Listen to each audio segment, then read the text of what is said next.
स्वस्थ गर्भावस्था के लिए सूर्य ग्रहण और चंद्र ग्रहण के दौरान गर्भवती ने कौन सी सावधानी बरतनी चाहिए, क्या करना चाहिए और क्या ना करना चाहिए, वीडियो इसी से संबंधित है। ग्रहण एक प्राकृतिक और खगोलीय घटना है। इस साल कुल 4 ग्रहण होंगे, 2 चंद्र ग्रहण और 2 सूर्य ग्रहण। इस साल का पहला सूर्य ग्रहण 20 अप्रैल को लगा था और पहला चंद्र ग्रहण मई 2023 में लगा था। ग्रहण एक ऐसी घटना है जिसमें सूर्य चंद्रमा द्वारा अवरुद्ध हो जाता है, यानी सूर्य ग्रहण और चंद्र ग्रहण में पृथ्वी की छाया चंद्रमा को स्पष्ट कर देती है।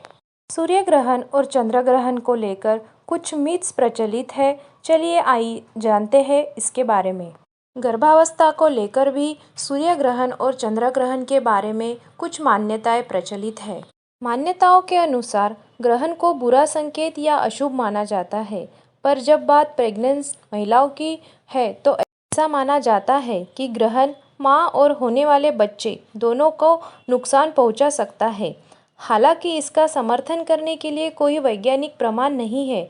यह सिर्फ प्राचीन मान्यताएं है जो कि बताती है अगर गर्भवती महिला पर सूर्य या चंद्र की किरणें पड़ती है तो इससे होने वाले बच्चे को नुकसान पहुंच सकता है। अक्टूबर 2023 में सूर्य ग्रहण और चंद्र ग्रहण दोनों भी लगने वाले हैं। क्या ये ग्रहण भारत में दिखाई देने वाले हैं? इसका सूतक काल भारत में मान्य है?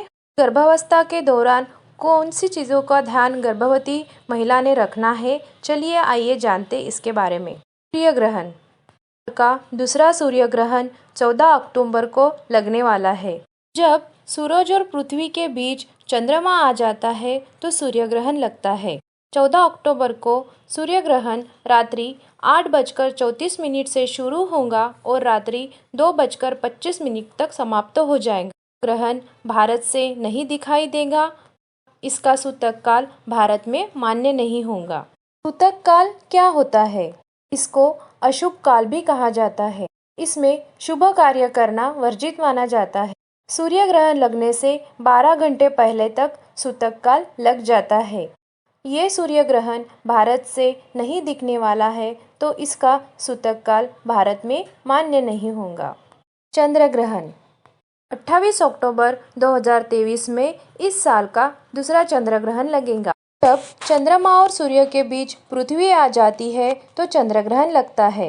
28 अक्टूबर 2023 को रात को 1:06 पर चंद्र ग्रहण शुरू होगा और 2:22 तक खत्म होगा। यह चंद्र ग्रहण भारत से दिखाई देगा। ये इसका सूतक काल भारत में मान्य है। चंद्र ग्रहण का सूतक काल 9 घंटे पहले से शुरू हो जाता है।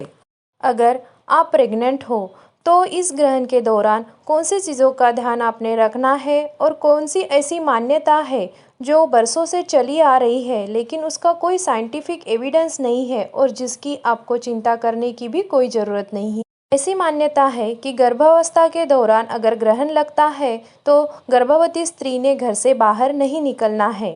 इसका एक कारण हो सकता है कि पिछले ज़माने में इलेक्ट्रिसिटी नहीं थी और ग्रहण के वजह से अंधेरा छा जाने के कारण अगर प्रेग्नेंट लेडी घर के बाहर जाती है तो पैर फिसलकर उसको चोट लगने की आशंका रहती थी।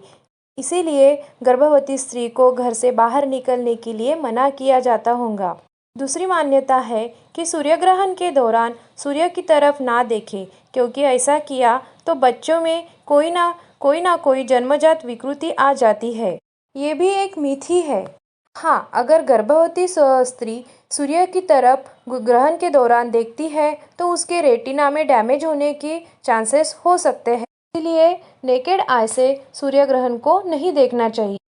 बट माने अगर सूर्य ग्रहण को देखा तो बच्चे में कोई विकृति आ सकती है, ये सच नहीं है। ये तीसरी ऐसी मान्यता है कि अगर गर्भवती स्त्री ने ग्रहण के दौरान धारदार चीज़ें जैसे चाकू, छुरी इनका उपयोग किया तो बच्चा कटे हुए अंग से के साथ पैदा होता है। ऐसा नहीं है, ये भी एक मिथ ही है। ऐसा क्यों कहा गया होगा? क्योंकि पुराने ज़माने में ग्रहण के बाद अंधेरा हो जाता था। महिलाएं अगर धारदार वस्तु का उपयोग करती थी तो उसको इंजरी होने की या चोट होने की संभावना रहती थी। गर्भवती स्त्री को ये चीज़ें यूज करने के लिए मना किया जाता था। बट नाउ ऐसा नहीं है, इलेक्ट्रिसिटी अवेलेबल होने के कारण आप ये कर सकते हैं। चौथी ऐसी मान्यता थी कि ग्रहण के दौरान गर्भवती स्त्री ने सोना नहीं चाहिए, खाना नहीं चाहिए, कुछ पीना नहीं चाहिए। ये भी एक मिथी है। आप खा भी सकते हैं, सो भी सकते हैं। इससे आपके शिशु को कोई नुकसान नहीं हो, बल्कि ना खाने से, ना पानी पीने से आपको डिहाइड्रेशन हो सकता है, जो कि आपके और आपके बच्चे की सेहत के लिए बिल्कुल ठीक नहीं है। पांचवी ऐसी मान्यता है कि आपने ट्रैवल नहीं करना चाहिए। बात ठीक है। सूर्य ग्रहण के दौरान सूर्य की हार्मफुल किरणों से आपको नुकसान न हो, इसीलिए आप इंडोर ही रहे तो अच्छा है। अगर कुछ इमरजेंसी आती है तो अपने शरीर को पूरे कपड़े से ढककर आप बाहर निकल सकते हैं। ग्रहण के बाद आप नहा भी सकते हैं, जिससे कि सूर्य ग्रहण की हार्मफुल किरणों का जो कुछ इम्पैक्ट रहा वो निकल जाए। ग्रहण काल में जितना आप घर के अंदर रहेंगे और मन शांति के लिए मंत्र जाप जैसे कि गायत्री मंत्र का जाप, ओम नमः शिवाय का जाप, या आपके जो कुछ भी इष्ट देवता है उनका जाप अगर आप करेंगे तो आपके मन में सकारात्मकता निर्माण होंगी, जो आपके और आपके बच्चे के लिए बहुत ही उपयुक्त है। इस दौरान आप मेडिटेशन भी कर सकते हो।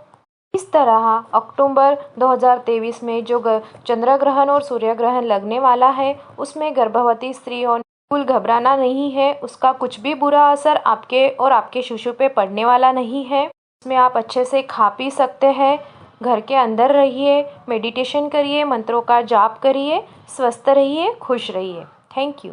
गर्भावस्था के बारे में या गर्भ संस्कार के बारे में और जानकारी प्राप्त करने के लिए मेरे चैनल को सब्सक्राइब कीजिए।